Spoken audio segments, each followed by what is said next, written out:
this revolution that we are in the midst of is holistic.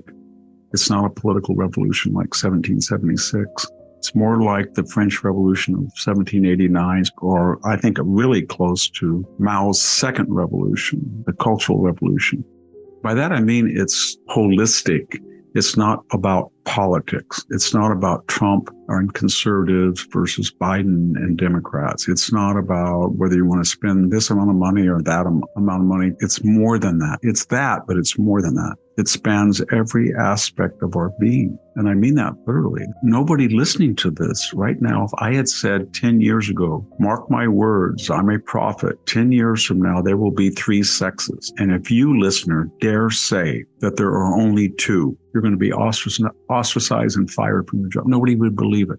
If I said 10 years ago, we're going to ban cooktops that run on natural gas heaters, and we're going to ban V8 engines very quickly because we have to transition by forcing the middle class to take a big hit on green energy. No one would believe it. If I said to you professors, if you professors get up in class and you say that you want the border closed, or you believe that biological men should not compete in female sports, or if you say the case has not been made that government has the ability without catastrophic results in a cost-benefit analysis to address climate change, you're going to lose your job.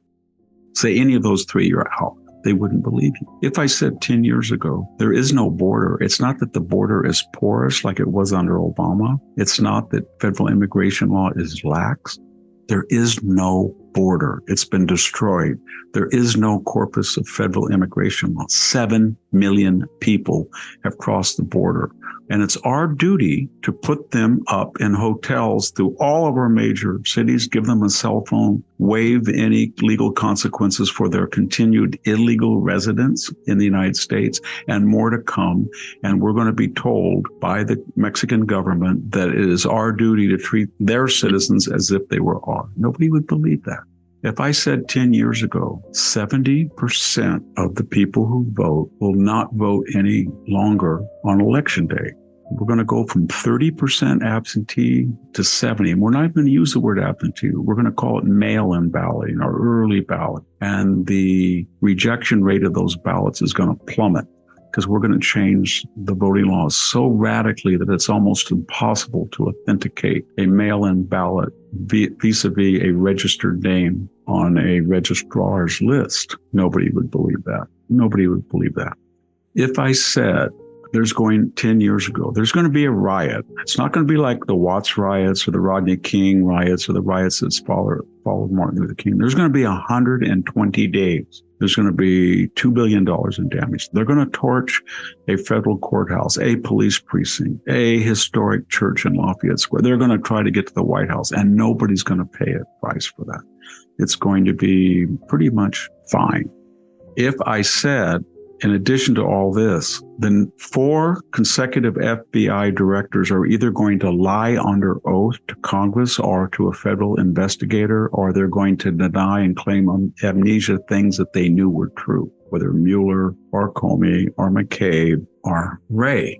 Nobody would believe me. If I said the FBI 10 years ago, if I said the FBI will be caught hiring Twitter to suppress news so they can warp the 2020 election, nobody would believe me. If I said 10 years ago, hey, just watch this upcoming 2016 election, the 2020 and the 2024 election, the FBI and the DOJ are going to warp. In 2016, they're going to concoct this lie that Donald Trump urinated on prostitutes because he was mad at Obama, who stayed in the same hotel room, and he wanted it known that he did that to the sheets, and that he was working for Vladimir Putin. And that will be a complete lie. And we will doctor FISA affidavits if we have to. We will hire foreign nationals to work on the Clinton campaign if we have to. We will do anything we have to.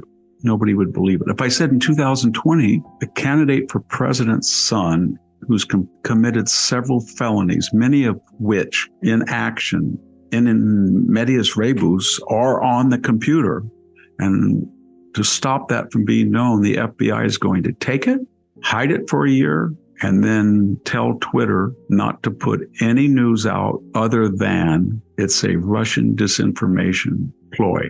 It's not authentic, even though nobody would believe it.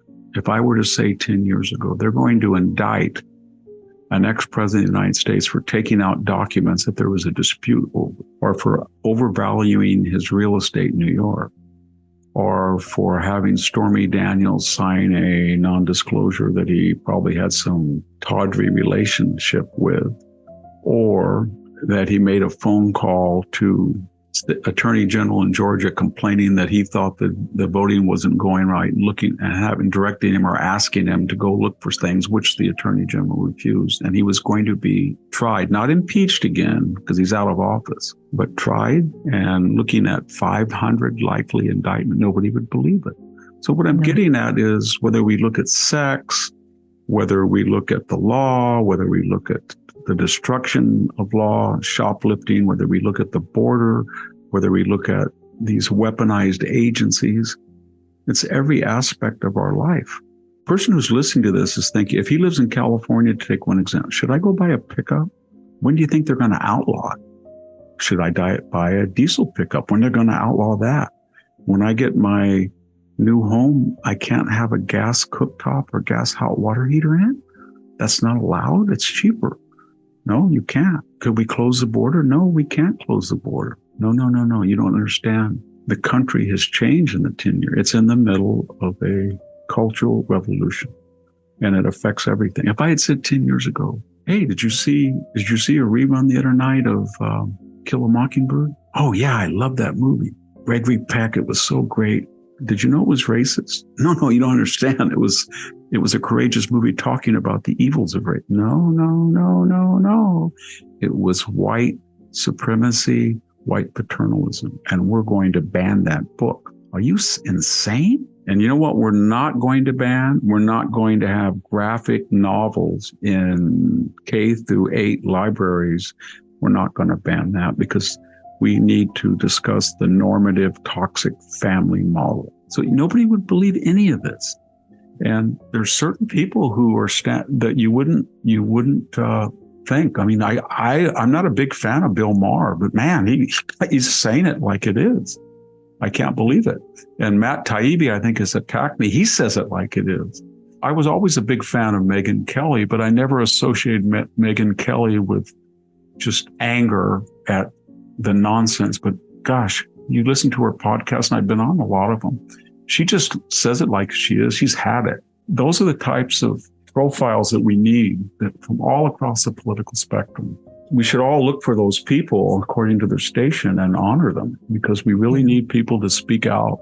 It doesn't matter what party, it doesn't matter what ideology. Just this country has so much potential. I mean, it's got everything: farmland, fuel, great military, and we're destroying it. This can't go on. You can't take a city like San Francisco and destroy it, or homeless people defecating in front of people, or people walking out with stuff that you own in your own store and you can't do anything about it. It can't go on. And we need people to call it out.